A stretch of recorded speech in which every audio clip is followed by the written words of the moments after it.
Well, joining us now to talk more about the controversy that keeps growing around the governor is George Arzt. He's the former press secretary to Mayor Ed Koch and president of his own public relations firm. So, George, let me give you a tough assignment here. The governor just called and said, George, I want to hire you. Get me out of this mess. What do you do? I would act just as he is. I would be defiant. I would say we have to get on with state business, focus on getting a budget, and going ahead. The problem is you have all these investigations out there, and the press won't let you live for a day. And every place you go, every single day, they're going to hound you and say, "Are you resigning today, Governor? Are you resigning tomorrow? Will you be governor next week?" So what's the right answer? What's the right answer to those questions? If he truly intends not to resign and truly intends to tough it out, what is the right answer?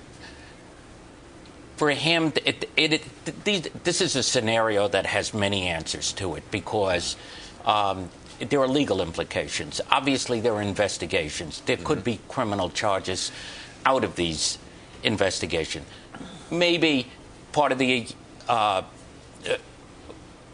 equation with Ted Wells as his lawyer is to say, listen, let's not do anything. Let's work out an arrangement with the feds and other investigative agencies, and those are the things that have to be worked out. Maybe that's the best answer. Using the resignation or potential resignation as a bargaining chip to get a deal, to get kind of a plea bargain out of it. When you look back at how this story unfolded, it unfolded in a whole series of newspaper articles and revelations over a period of a couple of weeks. Yes. With a new one every day. When the story first started to kind of leak out, when the Times was first asking questions, and in this kind of crazy age we live in, suddenly that became a story, should the governor have gotten together with his press secretary and said, look, we got some trouble coming down the pipeline here.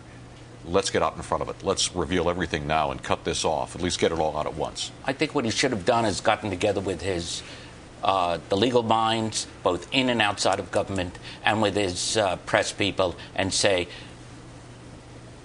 what's coming up? What do we know is being investigated by the reporters, and try to come up and try to get it out in front of the news cycle, and just put everything out there, and don't let the reporters find out things. And then splash it across page one. I think that's not that he just played it too cool, and every day was another story, and it was in effect death by 1,000 slices. But what is it? Do people sort of instinctively hope that, well, they won't find out about this next thing, or maybe this next thing won't hit the papers? Is it tough to get somebody to say, look, I'm going to get all of my dirty laundry aired quickly and get it out there and get it over with? I don't think people understand what it's like to be in the bunker when everything's coming at you, and you need an outside voice to tell you what to do, because I was in the bunker and I know how it feels. Sure. And it's a very difficult position for the governor to be in. Assuming he isn't guilty of any criminal conduct, can he survive this to the end of his term? My own feeling is no.